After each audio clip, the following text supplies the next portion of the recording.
कल हम लोगों ने महान मौर्य वंश के बारे में पढ़ा था, उसमें भी महानतम शासक अशोक के बारे में पढ़ा था और स्पष्ट हो गया था कि अशोक केवल भारत ही नहीं विश्व के महानतम शासकों में एक है। अगर शासकों की महानता की कोई पराकाष्ठा हो, कोई पैरामीटर हो और उस महानता को उस पैरामीटर पर चेक किया जाए तो अशोक संसार के इतिहास में अग्रगण्य शासकों में आता है। और कल हम लोगों ने अशोक के स्तंभों के बारे में जानकारी भी ली थी, अशोक के स्तंभ के बारे में। आज हम अशोक के स्तंभ के बारे में कुछ विशिष्ट जानकारी को भी लेंगे जो कि आप लोगों को पता रहना चाहिए। देखिए, अशोक के जो स्तंभ थे उसमें लिपियों का जो प्रयोग किया गया था, तो उस लिपि में तो 4 लिपियां थी जैसा कि आप लोगों ने कल पढ़ा था, और उसमें से अधिकांश लेख जो आते हैं वो ब्राह्मी लिपि में आते हैं। हाँ, एक चीज आप लोग याद रखेंगे, ब्राह्मी लिपि को जैन ग्रंथ भगवती सूत्र में बम्भी लिपि कहा गया है। नोट कर लेंगे, जैन ग्रंथ भगवती सूत्र में इसको बम्भी लिपि कहा गया है, जैन ग्रंथ भगवती सूत्र में। और अशोक के लेखों, अशोक के अभिलेख, अशोक जैसा महान राजा भी इतिहास के अंधेरे में था। अशोक जैसा महान राजा भी, वास्तव में इतिहास बहुत ही निर्दयी होता है। तो 1750 के लगभग में डिफेंसलर ने सबसे पहले अशोक के अभिलेखों की एक रफ जो आइडिया है डिफेंसलर ने दी थी अशोक के अभिलेखों के बारे में, और उनका जो इशारा था वो दिल्ली के इर्द गिर्द के अभिलेखों पर। तो परीक्षा में एक प्रश्न पूछा जाता है कि सबसे पहले कि अशोक के अभिलेखों का जो विचार था, जो उनकी प्रारंभिक खोज थी, वो किसके पास में थे। तो आप वहां पर स्पष्ट रूप से अगर प्रश्न में इस तरह की चीजें हो, डिफेंसलर हो, तो आप डिफेंसलर का ऑप्शन देंगे। डिफेंसलर ने अशोक की खोज की थी, अशोक के अभिलेखों की एक रफ आइडिया सबसे पहले उसके पास आई। और उसके बाद जेम्स प्रिंसेप याद रखना, 1837 ईस्वी में अशोक के अभिलेख को पढ़ा था। ये ध्यान रखना है, 1837 ईस्वी। ये सारा कालखंड जो हुआ है वो ब्रिटिश भारत में हुआ है, इसको ध्यान रखना है कि अशोक के अभिलेख को डिफेंसलर ने 1837 के अप्रोक्सीमेट पढ़ा। अब अशोक के अभिलेख को जो उसने पढ़ा था तो देव नाम प्रिय वहां पर शब्द आए जो ब्राह्मी लिपि में लिखा गया था। तो ब्राह्मी लिपि में इनकी पहचान लिखी गई थी और इसकी पहचान उन्होंने श्रीलंका के शासक से करी। श्रीलंका के शासक उन्होंने पहचान करी। और अब उसके बाद एक अभिलेख का अशोक का एक अभिलेख मास्की का अभिलेख है जिसकी खोज सी वाइडन ने की थी। इसको ध्यान रखना है, सी वीडन, एक याद रखेंगे नाम, वीडन ने मास्की के अभिलेख की खोज की थी, वीडन ने। और मास्की के अभिलेख से स्पष्ट रूप से अशोक का पूरा नाम आता है। तो वहां से साबित हो गया कि अशोक का ही सारा का सारा अभिलेख है। और अशोक के अभिलेखों को अलेक्जेंडर कनिंघम ने 1877 ईस्वी में, उस समय विक्टोरिया दरबार हुआ था, आधुनिक भारत में आपको पढ़ेंगे उस कक्षा में। 1870 में कनिंघम ने अशोक के अभिलेखों का, सभी अभिलेखों का, जिससे जो समय तक ज्ञात थे, अशोक के सभी अभिलेखों का एक रेखा चित्र किया। रेखा चित्र 1877 में कनिंघम ने किया।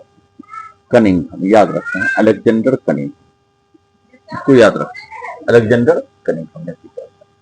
अशोक के जो अधिकांश अभिलेख हैं, स्तंभ लेख में विशेषकर, वो जो बने हुए हैं अशोक के अधिकांश चुनार के पत्थरों से। इसको परीक्षा में एक प्रश्न अगर पूछता है तो कहाँ के पत्थरों से बने हुए हैं, तो आप जवाब देंगे चुनार के पत्थरों से। चुनार के पत्थरों से ध्यान रखना। और यह चुनार जो आधुनिक संदर्भ में देखेंगे तो वाराणसी मिर्जापुर के इर्द गिर्द है, मिर्जापुर के आसपास। तो यहाँ से एकाश्म पत्थर आते थे।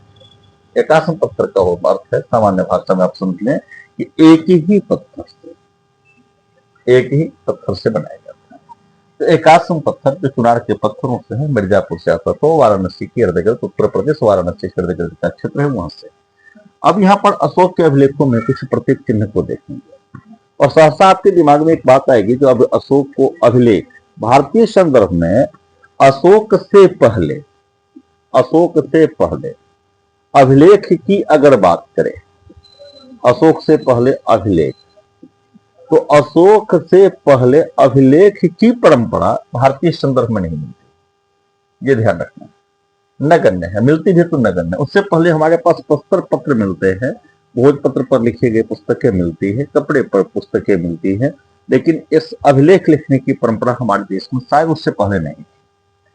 ईरान के हखमनी वंश के शासकों ने, ईरान के शासकों ने, ऐसे समझ लो, ईरान के शासकों ने अभिलेख लिखवाने की परंपरा विकसित की थी। और चूंकि चंद्रगुप्त मौर्य के जमाने में ही हमारी जो उस समय जो सम्राट था मौर्य सम्राट, जिसकी जो सीमाएं थी अत्यंत विस्तृत हो गए थे, तो कहीं ना कहीं आपको देखेंगे कि ईरान के जो शासक थे उस शासकों से प्रभावित होकर के अशोक के अभिलेख लिखे गए। यद्यपि दोनों में अंतर है, अशोक के अभिलेखों की विषय वस्तु, अशोक के अभिलेखों की सजावट बनावट और ईरान के शासकों के जो अभिलेख थे दोनों में अंतर है, लेकिन एक संदर्भ के तौर पर हम इसको मान सकते हैं कि कहीं न कहीं उससे प्रभावित है। अब अशोक के अभिलेखों में कुछ अन्य बिंदु को भी आप लोग ध्यान रखेंगे। अशोक के अभिलेख में कुछ प्रतीकों का प्रयोग किया जाता है, कुछ प्रतीकों का प्रयोग अशोक के अभिलेख में किया जाता है। उन प्रतीकों को जरा आप लोग देखेंगे। अशोक के स्तंभ के प्रतीक, स्तंभ के प्रतीक, अशोक के स्तंभ के प्रतीक में सबसे पहले जो प्रतीक का प्रयोग किया जाता है वो सिंह, इसको ध्यान रखें। सिंह है, घोड़ा है, हाथी है और बैल है।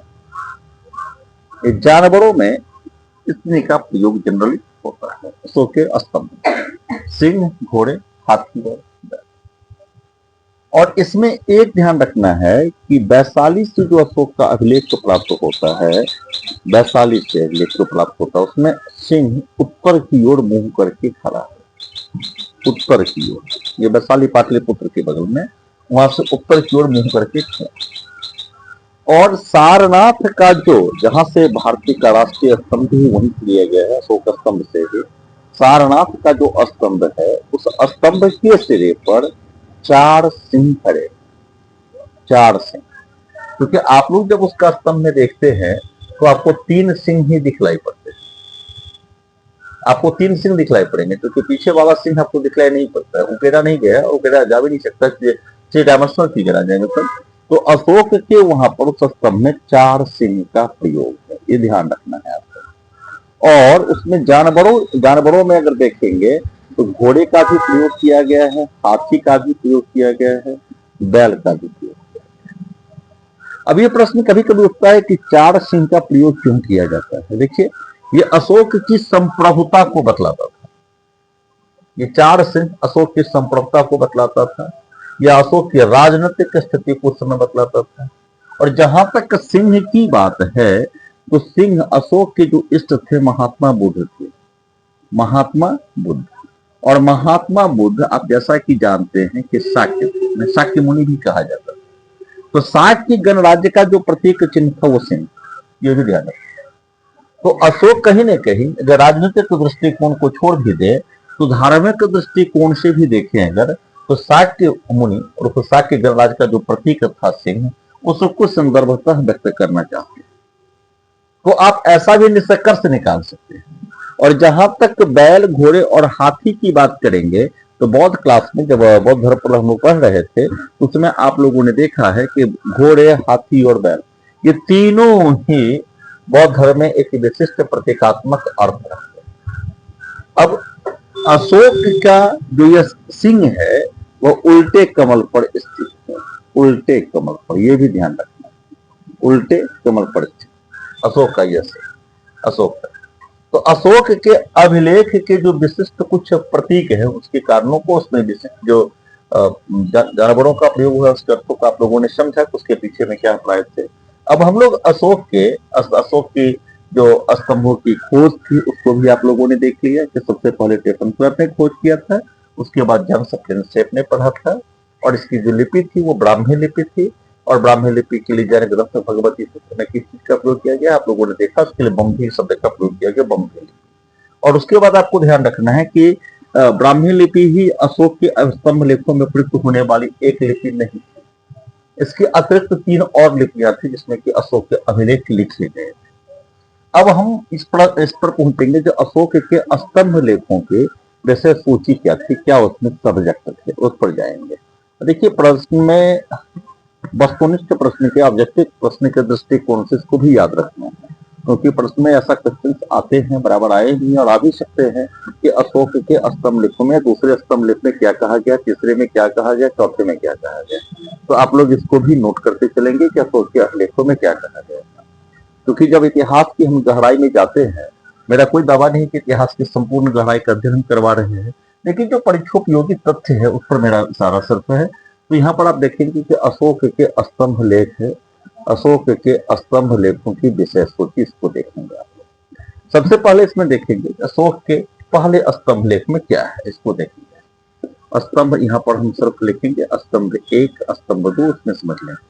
अशोक एक पहले स्तंभ लेख में अशोक धम्म की बात न करके जनता, प्रजा जिसको वहां पर प्रयोग किया गया, प्रजा का रक्षक अपने आप को बतलाता है, प्रजा का रक्षक। अशोक पहले स्तंभ में अशोक अपने को प्रजा का रक्षक बतलाता है। मतलब अशोक अपने पहले स्तंभ लेख से जो मौर्यकालीन प्रशासन था उसका स्पष्ट उल्लेख करता है। जब प्रशासन से आप आज भी उम्मीद रखते हैं तो आप देखते हैं कि कानून व्यवस्था बनाए रखना प्रशासन का सामान्य अर्थ में लोग संदर्भ समझते हैं। और अगर किसी से प्रशासन पूछा जाए सामान्य लोगों से तो प्रशासन का मतलब लोग पुलिस समझ लेते हैं। वैसे प्रशासन एक बृहत अर्थ में प्रयुक्त होने वाला शब्द है, जहां पर चिकित्सा सेवा भी आती है, कानूनी सेवा भी आती है, सारी चीजें आती है, लेकिन सामान्य भाषा में भी लोग यही समझते हैं। तो प्रजा का रक्षक के तौर पर अशोक स्तंभ 1 में अशोक अपने आप को बतलाता है। आप लोगों को आश्चर्य लगेगा कि अशोक के समय में पुलिस का कंसेप्ट था। ये पुलिस शब्द वहां पर नहीं था, आरक्षी शब्द वहां पर होता था। जब हम मौर्यकालीन प्रशासन का अध्ययन करेंगे तो इस चीजों पर ध्यान देंगे हम लोग। वहां पर भी पुलिस का कंसेप्ट था, लेकिन पुलिस शब्द नहीं था। तो अशोक अपने पहले अभिलेख में प्रजा का रक्षक अपने आप को बताता है, प्रजा का रक्षक। देखिए, भारतीय संदर्भ में भारत का जो आदर्शतम उद्घोष वाक्य रहा है या भारत की जो आदर्श राजनीति रही है, तो प्रजा या जनता को पुत्र के समान ही माना गया। यहाँ पर राजनीतिक दर्शन के सिद्धांतों को भी आप लोग देखेंगे कि प्रजा को पुत्र की तरह माना गया है। मतलब उत्तराधिकार का चयन भी, ऐसे बहुत सारे उदाहरण मिले हैं कि उत्तराधिकार का चयन भी प्रजा के बीच में से हुआ। प्रजा में से उत्तराधिकार का चयन हो गया। महाकाव्यों में आप महाराजा भरत की जो कहानी है उसके संदर्भ में यही बातें हैं कि पुत्र की जगह पर प्रजा में से किसी को चुना गया है। ये बहुत बड़ी आदर्शवादिता का सिद्धांत है। तो स्तंभ 1 में इसका वर्णन है अशोक में। स्तंभ 2 में अगर आप देखेंगे, स्तंभ 2 में अशोक ने अपने आप को धम्म की परिभाषा बतलाया। अशोक ने धम्म की परिभाषा बतलाया स्तंभ 2 में। यहां पर आपको ध्यान रखना है कि धम्म शब्द का अभिप्राय क्या है, इसको देखना है।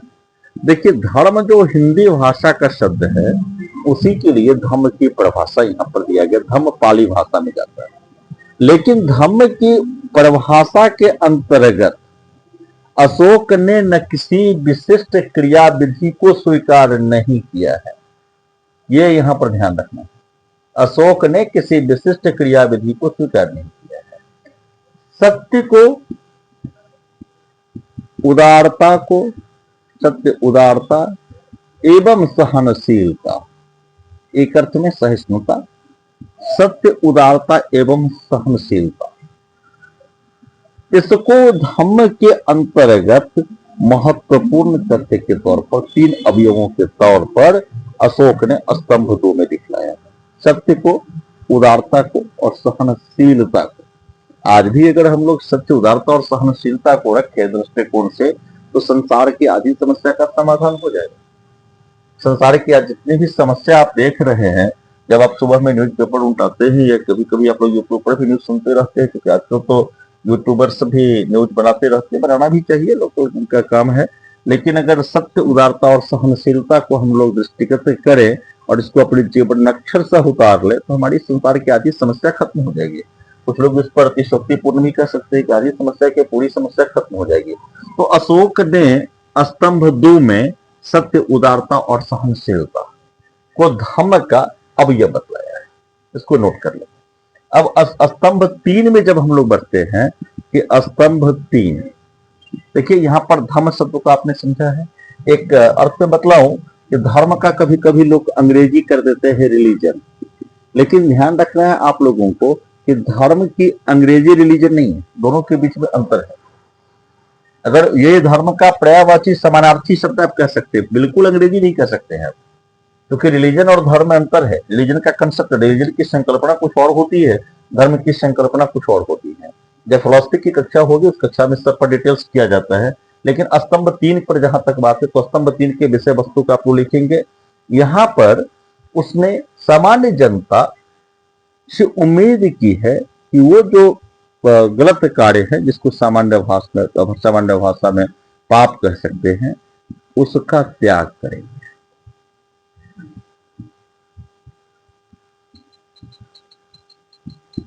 पापों के त्याग का उपदेश, इसको ध्यान रखें।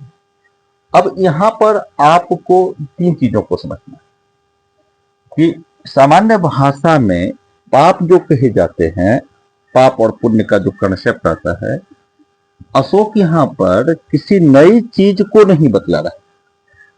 संदर्भतः महात्मा बुद्ध ने अपने पूरे दर्शन में कभी नहीं कहा कि मैं किसी नई चीज को बतलाता हूं, लेकिन इंसान की या मानव के नैतिक आचरण को उत्कृष्ट करने के लिए उसे बहुत सारे कदाचारों से अथवा दुराचारों से ऊपर रहना पड़ता है। तो अशोक अपने तीसरे लेख में जनता से यह उम्मीद करता है कि जनता अपने दुराचारपूर्ण या कदाचार पर आधारित आचरण को त्याग करेंगे। अशोक तो यहां पर समझते हैं कि पहले में वह प्रजा का रक्षक बनाता है अपने आप को, दूसरा वह धर्म की परिभाषा देता है, और तीसरा जनता से उम्मीद करता है। मतलब एक बल वह ऊपर से लगाता है, एक बल जनता से उम्मीद करता है। एक ऊर्ध्वमुखी और एक अनुमुखी बल है। यहाँ पर जब स्तंभ 4 की आप लोग नोट कर लिए, स्तंभ 4 की जब हम लोग बात करते हैं तो उस पर देखिए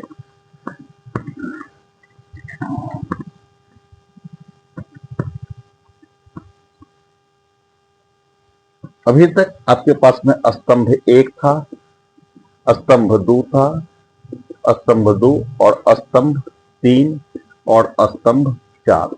स्तंभ 1 में हमारे पास कंसेप्ट क्या था? अशोक अपने आप को क्या बतलाता है? प्रजा का रक्षक यानी कि जन रक्षक बतलाता है। दूसरे में वह क्या करता है? वह धर्म की परिभाषा बतलाता है, धर्म की परिभाषा बतलाता है, जिसके अंतर्गत वो 3 अवयवों पर बल देता है। सत्य पर बल देता है, सहिष्णुता पर या सहनशीलता पर बल देता है, और उदारता की उम्मीद करता है। वह तीसरी महत्वपूर्ण परिभाषा में थी। चौथी जो तीसरी में आप लोगों ने इसको देखा है धर्म के लिए परिभाषा बतलाते के लिए, और चौथे में वह उदारता खुद दिखलाता है। वह चौथे में उदारता दिखलाता है अशोक। अब तीसरे स्तंभ में वह जनता से उम्मीद करता है कि आप पापों का त्याग करें, और चौथे में उदारता का प्रदर्शन वह खुद करता है। अब उदारता का प्रदर्शन करने का तरीका क्या है उसको देख लीजिए। वह मृत्यु दंड या कैद खाने में, मृत्यु या कैद खाने में जो लोग थे, कैद खाने मतलब सामान्य में जेल में जो लोग थे, तो उसको छोड़ने की बात करता है, और मृत्यु दंड या अन्य दंडों को कम करने की बात करता है, कम करने की बात करता है। उदारता की पराकाष्ठा देखिए कि अशोक यहाँ पर उदारतापूर्ण जनता को उदारतापूर्ण कृत्य करते हुए जो मृत्युदंड पाए हुए व्यक्ति थे उसको भी वह कैद से छोड़ने की या सजा को कम करने की बात करता है। आज भी जब भारतीय संदर्भ में आप लोग देखेंगे तो हमारे संवैधानिक आदर्शों में हमारे राष्ट्रपति के पास यह अधिकार है, वह मृत्युदंड की सजा को खत्म भी कर सकते हैं। मृत्युदंड को सजा को खत्म करना, सजा को उसको जब पॉलिटिक्स की क्लासेस होगी तो उसमें आप लोग देखेंगे उनके पास उस सजा को बदलने का भी अधिकार है, प्रभावहीन करने का भी अधिकार है। किसी को आजीवन कारावास है तो उसको भी चेंज करने का अधिकार है। और अशोक उस जमाने में इसकी बात करते हैं और कहते हैं कि विशिष्ट अवसरों पर वह सजा पाए हुए व्यक्तियों को कैद से छोड़ा भी जाता था। उदारता की पराकाष्ठा देखिए कि जो हमारे संदर्भ आज हैं, उस महान शासक ने 2000 साल पहले इस काम को किया था। तो विशिष्ट अवसरों पर कैदियों को छोड़े भी जाते थे। उदारता का यह उल्लेख भी आपके सामने में आ सकता है। अब देखेंगे स्तंभ 5 में हम लोग चलेंगे। स्तंभ 5 देखिए, अशोक ने जिस धर्म को स्वीकार किया था वह धर्म अनिवार्यतः बौद्ध धर्म था। लेकिन अशोक अपने अभिलेख में धम्म शब्द लिखते हैं। यद्यपि उनके विभिन्न अभिलेखों से, उनके राजनीतिक कृत्यों से अथवा उनके अन्य धर्म प्रचार के तरीकों से या उनके समय में जो बौद्ध धर्म को संरक्षण दिया गया उससे यह स्पष्ट हो गया कि बौद्ध धर्म को मानते थे, लेकिन अन्य धर्मों के प्रति वो कट्टर नहीं थे। अब बौद्ध धर्म का जो उदय हुआ था वह उदय वैदिक कर्मकांड के विरोध में हुआ था। तो वैदिक कर्मकांड में दो चीजें आ गई थी उस जमाने में। एक पशु बलि, यज्ञ आदि अवसरों पर पशु बलि, क्योंकि आप लोगों ने तो विभिन्न एक अश्वमेध यज्ञ के संदर्भ में भी पशु बलि को पढ़ा है। तो पशु बलि की प्रथा बढ़ गई और उस जमाने में लोग मांसाहारी भी शायद ज्यादा थे, क्योंकि उस समय में मांस, आप देखेंगे कि दो धर्म जो वहां पर विकसित हुए हैं, बौद्ध और जैन, ये दोनों ही अहिंसा की बात करते हैं। मतलब पशु बलि अत्यधिक विकसित थी या लोग मांसाहारी थे, या तो क्योंकि मांसाहारी लोग होंगे तो पशु बलि होगी। तो आप संदर्भतः देखेंगे कि दोनों धर्म जो थे वो यज्ञ और बलि या जो वैदिक कर्म कांड थे उसके विरोध में थे। तो स्तंभ 5 में अशोक जीवों के प्रति दया दिखाते हुए पशुओं एवं पक्षियों के वध पर प्रतिबंध लगाता है। अब आप लोगों को एक आश्चर्य लगेगा कि चंद्रगुप्त मौर्य, जिसे मौर्य जाति से संबंधित माना जाता है और या पिपलीवन के मौर्यों से संबंधित माना जाता है, कहीं न कहीं मयूर भी उसमें आते हैं कुछ उदाहरण में। लेकिन अशोक कहता है कि उसके राजप्रसाद में अब मोर की संख्या वध करने में कम कर दी गई है और मृग और मोर इस दोनों की संख्या निश्चित कर दी गई है। मतलब इसको कम कर दी गई, एक दो की अपेक्षा समझेंगे, जो संख्या में उसको कहता है कि इसकी हत्या की जा सकती है, ज्यादा की हत्या नहीं की जा सकती। तो इस संदर्भ से आप समझेंगे कि मोर की उस समय हत्या मांस के लिए की जाती थी। वर्तमान में ऐसा करने का प्रयास मत कीजिएगा कि भारतवर्ष का राष्ट्रीय पक्षी है। तो आप समझेंगे कि उस समय मृग और मोर इस दोनों की हत्या की जाती थी। आज भी दोनों को में से किसी के बारे में सोचिएगा आप लोग, जो मृग की हत्या कर देंगे और मोर की हत्या कर देंगे, नहीं तो पेपर में बहुत सारी घटनाएं आप लोगों को जानकारी मिल जाएगी। तो मृग और मोर दोनों की हत्या की जाती थी। अब यहां पर समझना है कि मृग और मोर की हत्या को तो सीमित करता है वो राजप्रसाद में, लेकिन बाहर में, राजप्रसाद से बाहर वो जनता से उम्मीद करता है कि लोग पशु बलि या पक्षियों के प्रति दया देखें। अशोक महान सजीवों के प्रति जो अधिक प्यार है, उनकी सुरक्षा का जो अगर आपसे अभिलेख पूछा जाए तो स्तंभ 5 बतलाएंगे। अभी तक अब हम लोग पढ़ेंगे अशोक के स्तंभ के 6 अशोक स्तंभ 6 के बारे में। देखिए, इस महान शासक के बारे में जितना पढ़ते हैं और जितना बोलते हैं उतना ही कम लगता है। अशोक स्तंभ के 6 के बारे में देखेंगे तो यहां पर अशोक धम्म के प्रति जो राज्य की नीति है उसका उल्लेख करते हैं, धम्म के प्रति राज्य के। अब यहां पर आप देखेंगे, जो आपके दिमाग में बातें आएगी कि क्या ब्राह्मण धर्म की बात करते हैं या अन्य धर्मों की बात करते हैं। तो धर्म के प्रति राज्य की नीति को बतलाते हुए वह सर्वधर्म संभाव, जो उस समय पंथ थे, धर्म के पढ़ाई में पंथ समझेंगे, संभाव, नैतिक उन्नयन, लोगों में सद्गुणों का विकास, लोगों के सद्गुणों का विकास पर बल देते हैं।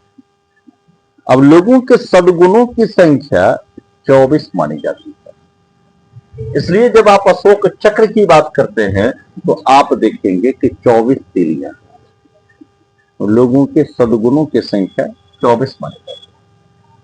लोगों के सद्गुणों की संख्या 24 मानी जाती है, इसको भी ध्यान रखें।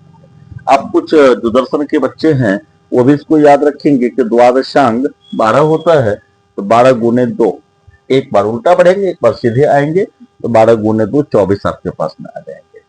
अगर उस तरह से समझेंगे तो 12 प्लस उसके द्वादशांग होते हैं, अष्टांगिक मार्ग 8 होता है, उसके बाद बुध संघ एवं धर्म है 3 हो गया, और उसके बाद आप खुद अपने आप को निर्वाण करते हैं तो 24 माना जाता है।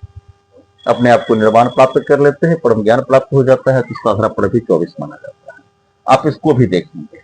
तो यहाँ पर धर्म के प्रति जो राज्य की नीति है, स्तंभ 6 में अशोक उसका उल्लेख करते हैं। स्तंभ 6 यहाँ, और जब हम 7वें स्तंभ की बात करते हैं, स्तंभ 7 अब आपके सामने में है। स्तंभ 7, स्तंभ 7 के अंतर्गत अशोक धम्म की नीति को लागू करने का, धम्म की नीति, इसको ध्यान रखें, धम्म की नीति को लागू करने के उपाय की बात करते हैं।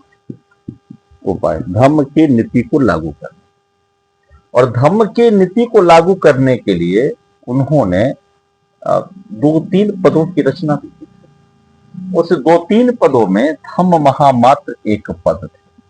धम्म महामात्र एक पद, इसको देखेंगे। और दूसरा, नैतिक लोगों को नैतिक उन्नयन हो रहा है या नहीं, उसकी जांच करने के लिए उन्होंने धर्म रक्षित व्यवस्था की। और धर्म रक्षित और उससे ऊपर का जो पद था वो महाधर्म रक्षित का पद था। यहां पर भी देखेंगे आप। तो इस पदों की नियुक्ति जो होती है उसका आधार अगर आपके पास में आता है तो स्तंभ 7 आता है। स्तंभ 7 उसका एक वैज्ञानिक और उसका एक अभिलेखीय आधार देता है कि अशोक किसकी नियुक्ति करते हैं। यहां पर आप लोगों को देखना है कि चंद्रगुप्त मौर्य और बिंदुसार के रीजन में अमात्य, प्रधानमंत्री, सामान्य भाषा में प्रधानमंत्री, उस जमाने में प्रधानमंत्री या सलाहकार भी इसको अभिप्राय लेना है, मुख्य सलाहकार के तौर पर उभरते हैं। लेकिन अशोक के जमाने में क्योंकि बौद्ध धर्म के प्रति इतनी आस्था थी कि महामात्र प्रमुख होते हैं, महामात्र प्रमुख हो जाते हैं। तो उस महान शासक के 7 स्तंभ के बारे में आप लोगों ने पढ़ा, 7 स्तंभ की जानकारी मिली। और अशोक के जो लिपियां, अशोक के समय जो अभिलेख की लिपि थी, आप लोग उसको अभी अध्ययन करते हैं। अब हम लोगों को देखना है कि अशोक का धर्म प्रचार, अशोक ने इस बौद्ध धर्म के प्रचार प्रसार के लिए क्या क्या किया, उसको देखना है। देखिए, जब बौद्ध धर्म की कक्षा में आप लोगों ने इसको पढ़ लिया है कि सम्राट अशोक के समय में ही बौद्ध धर्म का तीसरा सम्मेलन भी हुआ था। अब अशोक ने, हम उस टाइम आपका वेस्ट न करते हुए हम अशोक के कृत्यों पर जाएंगे। बौद्ध धर्म के इतिहास में जिस 2 महान व्यक्तियों की प्रमुखता से चर्चा होगी उसमें सबसे पहला नाम महात्मा बुद्ध का आएगा, तो अनिवार्यतः दूसरा नाम अशोक का आएगा। अशोक, बौद्ध धर्म के इतिहास, इस महान शासक ने बौद्ध धर्म को भारत की सीमा से परे करने में सबसे ज्यादा योगदान दिया। भारत की सीमा से परे करने में सबसे ज्यादा योगदान दिया। अब भारत की सीमा का अभिप्राय आप लोग उस समय की तत्कालीन भारत से लेंगे, जहां पर भारत, आज का पाकिस्तान और अफगानिस्तान के अधिकांश भाग। और यह भी याद रखना है कि सम्राट अशोक के समय में भारत का प्रभाव क्षेत्र अगर चीन को हम शामिल कर दें तो, चीन को अगर छोड़ दिया जाए तो पश्चिम एशिया तक था, पूरे एशिया को भी आप शामिल कर सकते हैं। किस महान सम्राट ने, क्योंकि अपने कार्यों के द्वारा बाद में तो बौद्ध धर्म जापान तक पहुंचा है। आज भी आप देखेंगे कि जापान है दक्षिण एशिया के प्रमुख देशों में रहा है। जापान में, पूर्वी एशिया में है, वियतनाम में आज भी बौद्ध धर्म है, थाईलैंड में आज भी बौद्ध धर्म है, कंबोडिया में आज भी बौद्ध धर्म है। इसको देखेंगे तो इस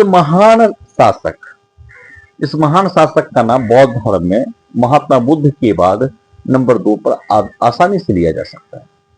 अब इस महान शासक ने बौद्ध धर्म के प्रचार प्रसार के लिए विभिन्न दूतों को विभिन्न क्षेत्रों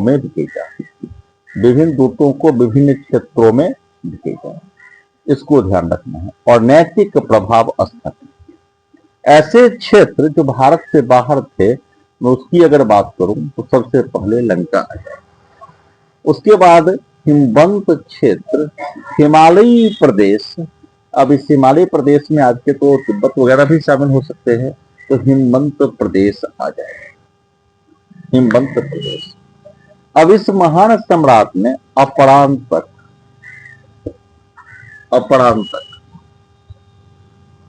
पश्चिमी एशिया का जो क्षेत्र है, पश्चिमी एशिया, उस क्षेत्र में, यहां तो पश्चिमी एशिया का जो आज का क्षेत्र है, पश्चिमी एशिया, आप ध्यान रखें बड़े काल में सीरिया के साथ हमारा संबंध स्थापित हो चुका था। तो पश्चिमी एशिया इत्यादि देशों में इस महान शासक ने अपने दूतों को भेजा। अब हम दूतों के सूची को देखते हैं कि किसको कहां भेजा गया था। सबसे पहले आप लोग लिखेंगे इस संदर्भ में कि सबसे पहले जिनको भेजा गया था, हिमवंत क्षेत्र में मध्यम को भेजा गया था। आप लोग नोट करेंगे क्षेत्र और इसके हिसाब से।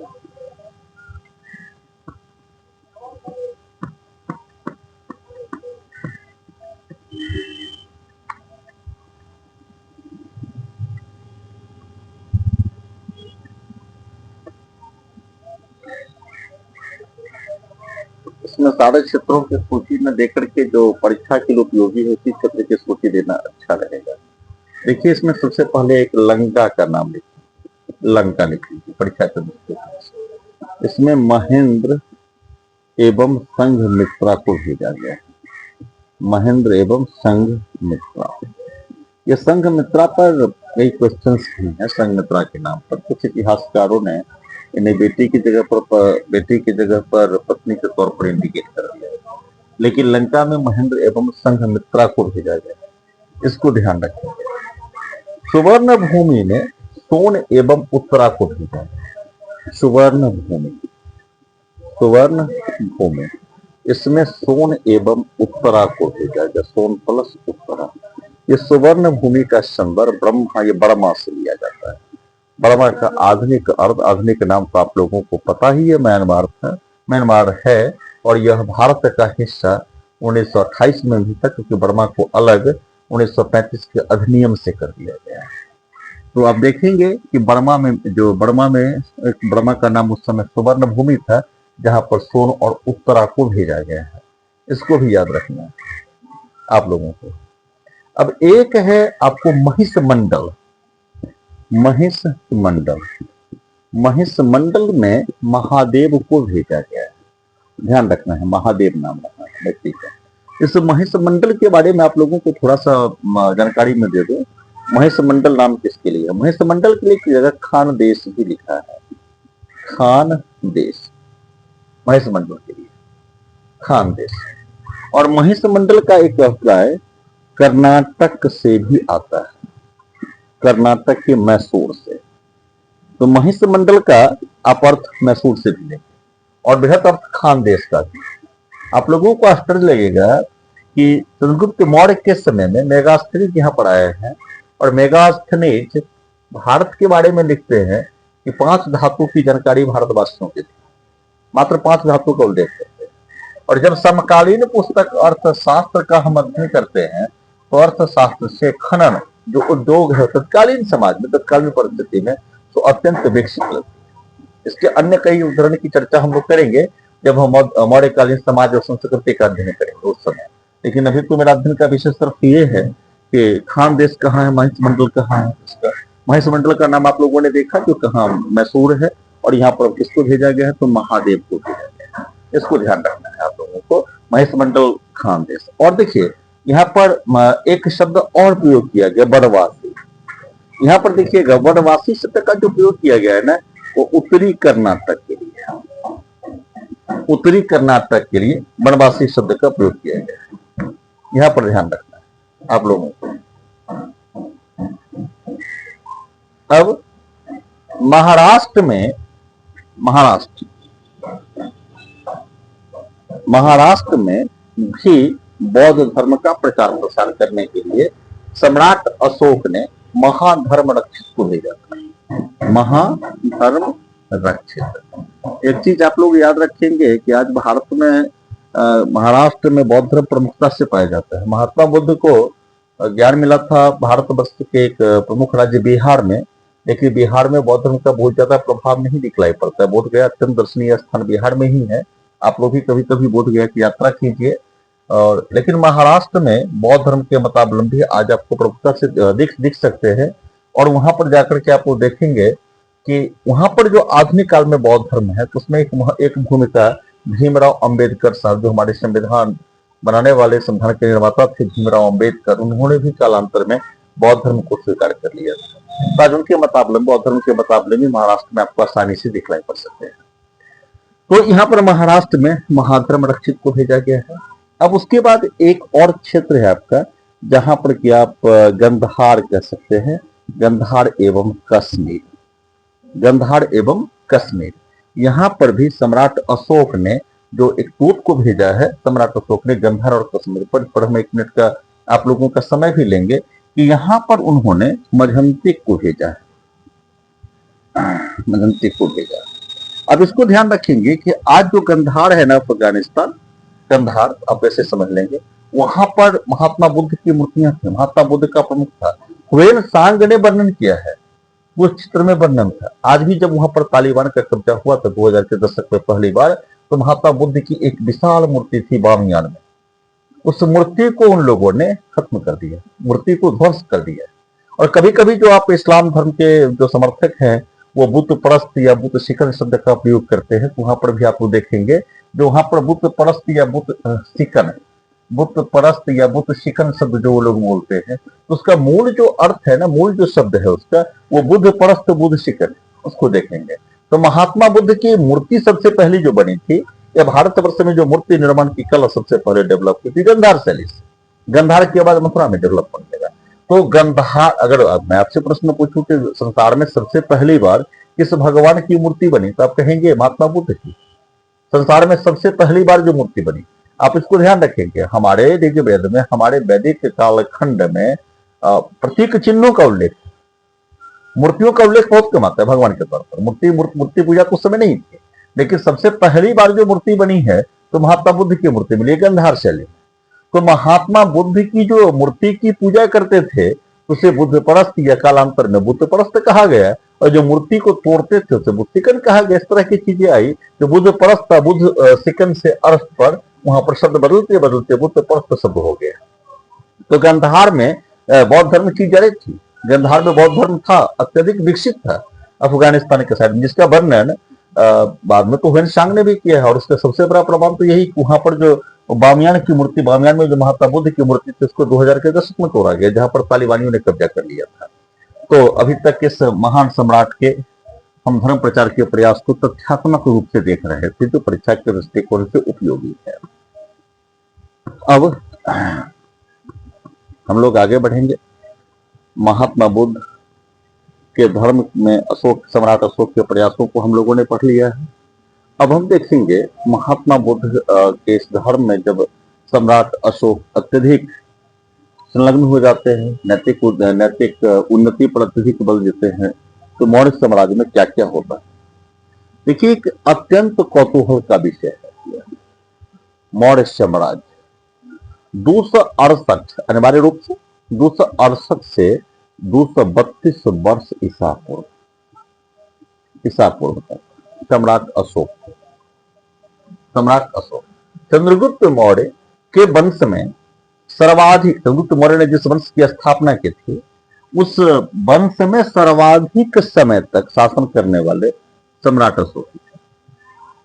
लेकिन सम्राट अशोक के बाद, उनके मरने के बाद यह वंश अपनी गौरव को खोने लगा, गौरव को खोने लगा। अब यहां पर देखना है कि और 100 वर्षों तक भी, 100 वर्षों तक भी प्रतिष्ठित नहीं रहा यह साम्राज्य। यहां पर वंश की प्रतिष्ठा की बात नहीं कर रहा हूं, साम्राज्य की बात कर रहा हूं। साम्राज्य प्रतिष्ठित नहीं रहा। महान चंद्रगुप्त मौर्य ने जिस वंश की स्थापना की थी, जिस साम्राज्य की स्थापना की थी, वह साम्राज्य सम्राट अशोक के पतन होते, सम्राट अशोक के मृत्यु के बाद ही 100 वर्षों तक प्रतिष्ठित नहीं रह सका। अशोक की जिस महानता का हम लोग वर्णन करते हैं, वो महानता के उत्तराधिकारी भी और महानता डिजर्व भी करते हैं। लेकिन उस समय के बाद, उस कालखंड के बाद ऐसी परिस्थितियां बनती चली गई या मौर्य वंश में ऐसे ऐसे शासक आते चले गए जो उस महानता के सोपान को मेंटेन नहीं कर सके। तो अशोक के बाद मौर्य वंश, अशोक की मृत्यु होते ही मौर्य वंश अपने महानता की सीढ़ी से नीचे गिरने लगता है और यह साम्राज्य उसके बाद 100 वर्षों तक भी नहीं टिक पाता। अब देखिए, विभिन्न स्रोतों से सम्राट अशोक के 5 पुत्रों की जानकारी मिलती है। विभिन्न स्रोतों से सम्राट अशोक के 5 पुत्रों की जानकारी मिलती है। सम्राट अशोक के 5 पुत्र, सम्राट अशोक के 5 पुत्रों की जानकारी मिलती है। सम्राट अशोक के 5 पुत्रों को आप लोग नोट करेंगे। सम्राट अशोक के 5 पुत्र, सम्राट अशोक के 5 पुत्र, इसमें सबसे पहले लिखेंगे आप लोग कुणाल। सम्राट अशोक के 5 पुत्र में सबसे पहले लिखेंगे कुणाल, और कुणाल के बाद दूसरा नाम लिखेंगे आप लोग महेंद्र। उसके बाद नाम लिखेंगे तीवर,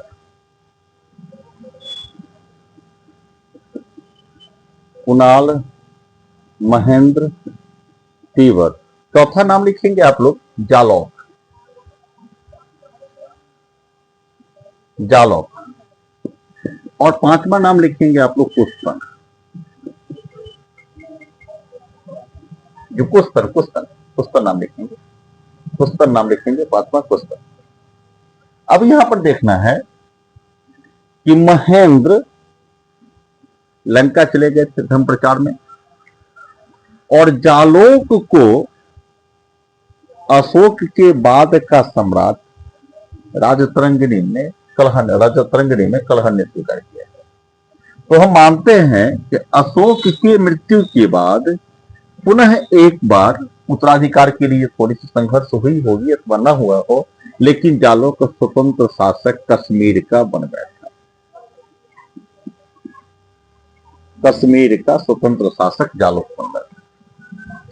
मतलब सम्राट अशोक के मृत्यु के बाद साम्राज्य में विखंडन की प्रक्रिया शुरुआत हुई सम्राट अशोक। अब यहां पर ध्यान रखना है कि कुस्तन का ज्यादा उल्लेख बाकी ग्रंथों में मिलता नहीं, और तीवर कहीं न कहीं धर्मावलंबी नजर आते हैं। तो हमारे पास बचता है सिर्फ कुणाल। तो पुराणों ने कुणाल को ही सम्राट अशोक का उत्तराधिकारी माना, सम्राट अशोक का उत्तराधिकारी। अब सम्राट अशोक के उत्तराधिकारी के नाम पर पुराणों में और दिव्य अवतार बौद्ध ग्रंथों में थोड़ा बहुत अंतर भी है, थोड़ा बहुत अंतर भी है। और इस कुणाल के पीछे में कई कहानियां हैं। इस कुणाल के पीछे में जब आप लोग कहानियों को देखेंगे तो उसमें कुछ रुचिकर भी है, कुछ ऐतिहासिक दृष्टिकोण से उपयुक्त भी नहीं है, जिसे आप अनैतिहासिक काल्पनिक कहानी मान सकते हैं। लेकिन उस कहानी का सारांश अगर आप देखेंगे तो कहीं ना कहीं आप देखेंगे जो अशोक महान के समय में भी अंतःपुर में, जो साम्राज्य का अंतःपुर था, रानियों के बीच जो विभिन्न प्रकार के वाद विवाद होते होंगे, तो संबंध उदारता पूर्ण नहीं था। क्योंकि एक कहानी इस तरह की मिलती है कि कुणाल को तीर्थरक्षिता जो अशोक की पत्नी थी उसने अंधा करवा दिया। तो कुछ एक घटना इस तरह की है, अपना इस तरह का ले सकते हैं आप लोग। तो वहां पर अशोक के बाद कुणाल 8 वर्षों तक की अवधि के लिए शासन पर रहे। 8 वर्षों तक कुणाल ने शासन किया। अब ये ध्यान रखना है आप लोगों को, 8 वर्षों तक कुणाल ने शासन किया और कुणाल के समय में ही भाई जालोक कश्मीर का स्वतंत्र शासक बन बैठा। कश्मीर का स्वतंत्र शासक बन बैठा, ये ध्यान रखना। और 8 वर्षों तक जब कुणाल ने शासन किया तो कुणाल के बाद दशरथ शासन करने के लिए आए। कुणाल के बाद दशरथ, ये ध्यान रखना। 8 वर्षों तक पुनः शासन दशरथ का हुआ। इस दशरथ के समय में एक काम आप लोग ध्यान रखेंगे कि नागार्जुन, ये बहुत गया में है नागार्जुन, तो नागार्जुन की पहाड़ी में इन्होंने आजीवक संप्रदाय के लोगों के लिए गुफा दान की थी। नागार्जुन पहाड़ी में आजीवक संप्रदाय के लोगों ने आजीवक संप्रदाय के लोगों के लिए इन्होंने गुफा दान में की थी, ये ध्यान रखना है। नागार्जुन की गुफा को इन्होंने दान में दिया था, इसको ध्यान रखना है। यहां से आप निष्कर्ष निकालेंगे कि दशरथ के समय में भी आजीवक संप्रदाय के लोग थे और अशोक ने अपने अभिलेख में भी विभिन्न प्रकार के जो बौद्ध धर्म को नहीं मानते थे उनका भी उल्लेख किया, उसमें भी आजीवक थे। एक चीज आपको और समझना पड़ेगा कि अशोक के समय में, अशोक के अभिलेख में 3 वर्णों का ही उल्लेख है। अशोक के अभिलेख में सामाजिक दृष्टिकोण से समझेंगे कि ब्राह्मण का वह उल्लेख करते हैं, ब्राह्मण वर्ग का, वह वैश्य वर्ग का उल्लेख करते हैं, वह सेवा भोजक शूद्र का उल्लेख करते हैं, लेकिन अशोक के किसी भी अभिलेख में क्षत्रिय वर्ग का उल्लेख नहीं। जबकि दिव्यावधान जैसे ग्रंथ में अशोक अपने आप को क्षत्रिय बतलाते हैं, अशोक को बतलाया गया है इसमें। तो अशोक के अभिलेख में सिर्फ 3 ही प्रकार के वर्णों का उल्लेख है, जिसके आधार पर आप लोग यह नहीं निष्कर्ष निकाल लेंगे कि अशोक के जमाने में 3 ही प्रकार के वर्ग थे, क्योंकि महात्मा बुद्ध स्पष्ट रूप से क्षत्रिय वर्ग के थे और जैन धर्म के जो प्रणेता रहे क्षत्रिय वर्ग के रहे। तो ये वर्णों का चतुर्वर्ण जो कंसेप्ट था वो मौर्य साम्राज्य के शासन काल में भी था, लेकिन महात्मा बुद्ध और जैन धर्म क्योंकि क्षत्रिय वर्ग से थे तो वर्णों के बीच में भी एक टकराहट की स्थिति उस समय आई होगी, या स्वभावतः मनोवैज्ञानिक प्रतिक्रिया हुई होगी। तो अशोक के बाद आपने देखा कुणाल आए हैं और कुणाल के बाद दशरथ आया। दशरथ के समय में एक महत्वपूर्ण काम क्या हुआ है तो आप लोगों को पता है कि नागार्जुन गुफा में उसने आजीवक संप्रदाय के लोगों के लिए गुफा बनवाया था। इस तरह आप लोगों को याद रखें। दशरथ के बाद संप्रति, याद रखना है, दशरथ के बाद अभी तक आप लोगों को कुणाल, सम्राट अशोक, सबसे पहले अशोक से देखेंगे। अशोक के बाद भाई कुणाल आए और कुणाल के बाद दशरथ आए हैं और दशरथ के बाद संप्रति आए। संप्रति ध्यान रखेंगे। असंप्रति के समय में मौर्य साम्राज्य में विखंडन की एक और प्रक्रिया बढ़ी और यहां पर 2 राजधानियां बन गई। एक तो हमारे पास पाटलिपुत्र जो पहले से राजधानी थी पटना, और दूसरी राजधानी उज्जैनी बन गई। अब तो राजधानी बनने का समझ रहे हैं आप कि विखंडन की प्रक्रिया वहां भी बन रही है, क्योंकि अगर संप्रति बहुत बड़े शासक अशोक की महानता के बराबर के शासक होते तो उसे प्रशासनिक कुशलता कहा जा सकता था, लेकिन संप्रति के समय में 2 राजधानी बनना, इसका मतलब वहां पर जो प्रांतपति होंगे उसकी भी प्रमुखता से भागीदारी होने लगी। अब यहां पर ध्यान रखना है कि संप्रति के बाद शालीशुक, संप्रति के बाद शालीशुक, इसे भ्रातृहंता भी कहा जाता है, शालीशुक। और शालीशुक के बाद यहां पर एक और शासक आए हैं शतधनुष एवं बृहद्रथ। शतधनुष एवं बृहद्रथ आप लोग नोट करेंगे। बृहद्रथ ये अंतिम शासक मौर्य वंश के। तो मौर्य वंश के अंतिम शासक जो बृहद्रथ रहे अत्यंत असावधान माने जाते हैं। तो इस बृहद्रथ एक बार अपने सैनिकों का निरीक्षण करवा रहे थे और इनका जो सेनानी था वो पुष्यमित्र शुंग था। पुष्यमित्र शुंग, तो पुष्यमित्र शुंग जब सैनिकों का निरीक्षण बृहद्रथ कर रहे थे, सेनानी भी पास में होंगे, तो पुष्यमित्र शुंग ने इस बृहद्रथ की हत्या कर दी और शुंग वंश की स्थापना। राजा की हत्या करने के से पहले आप लोगों ने जो कहानियां पढ़ी, इतिहास में देखा, वो हर्यंक वंश में स्टार्ट हुआ था, जब बिंबिसार के साथ हुआ था, जहां पर पुत्र ने पिता की हत्या की। लेकिन राजा की हत्या करने की जो परंपरा मौर्य वंश में स्टार्ट हुई पुष्यमित्र शुंग के द्वारा, वह परंपरा कर्ण वंश में भी रही है। तो एक राजनीतिक षड्यंत्र की परंपरा, सैनिक के राजा बनने की प्रक्रिया भी स्टार्ट हो गई थी। तो अगर आपसे पूछे कि मौर्य वंश का सबसे अंतिम शासक कौन था, तो आपका जवाब होगा बृहद्रथ। तो अगर सम्राट अशोक या चंद्रगुप्त मौर्य द्वारा स्थापित, सम्राट अशोक द्वारा पल्लवित उस महान मौर्य वंश या मौर्य साम्राज्य के पतन के कारणों में अगर आप देखेंगे, तो एक कारण यह भी था कि उत्तराधिकारियों का अभाव था। इतिहासकारों में अत्यंत रुचिकर विषय रहा है। कुछ लोगों ने तो अशोक के शस्त्र त्याग की नीति को मौर्य साम्राज्य के पतन के लिए भी उत्तरदायी माना है। वैसे मन तक की क्लासेस में सारी चीजों पर चर्चा होती है। यहाँ पर तो तथ्यात्मक दृष्टिकोण से आप देखेंगे तो हम कई कारणों की चर्चा कर सकते हैं, जिसमें कि सम्राट अशोक के द्वारा शस्त्र त्याग की नीति भी हो सकता है। रमला थापर जैसे प्रख्यात इतिहासकार ने मौर्य साम्राज्य में आर्थिक अव्यवस्था की घटना का उल्लेख किया है, आर्थिक कारणों की चर्चा की है। कुछ इतिहासकारों ने उस जमाने की जो विखंडन की प्रवृत्ति थी उसको प्रमुखता से रखा है। ये सारे ऐसे विषय हैं जो आलोच्य विषय है, लेकिन कारणों में देखा जाए तो निष्कर्ष के रूप में हम लोग कह सकते हैं कि मौर्य साम्राज्य के पतन में सिर्फ एक कारण युक्त नहीं था, अन्य कारण भी थे, और विभिन्न कारणों के फलस्वरूप मौर्य साम्राज्य का पतन हुआ था। आज के क्लासेस में इतना ही रहने देते हैं। आप लोग इस वीडियो को देखते रहे, पढ़ते रहे, क्योंकि इंपॉर्टेंट है। और कल का जो टॉपिक हमारा, कल की जो क्लासेस होगी तो मौर्य साम्राज्य का प्रशासन, मौर्य प्रशासन होगा। इस वीडियो को, इस क्लास को मिस नहीं करेंगे, क्योंकि मौर्य प्रशासन से महत्वपूर्ण प्रश्न आने की संभावना रहती ही है।